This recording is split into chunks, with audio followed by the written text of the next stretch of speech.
পৃথিবীর সবচাইতে ঘৃণিত স্বৈরশাসক, কিন্তু তার জীবনেও ছিল একজন নারী যিনি তার শেষ অন্তিমকালেও তাকে ছেড়ে যাননি।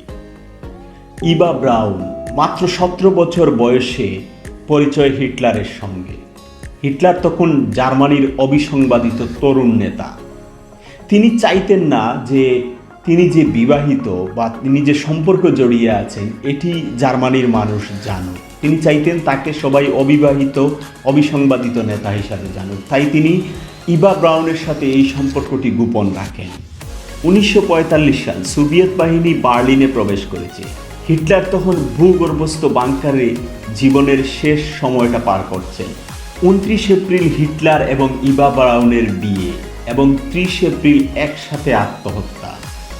ইতিহাস হিটলারকে মনে রেখেছে ধ্বংসের জন্য, কিন্তু তার জীবনের শেষ 48 ঘন্টা হিসেব কষলে দেখা যায় যে তার জীবনেও ছিল গভীর একাকিত্ব।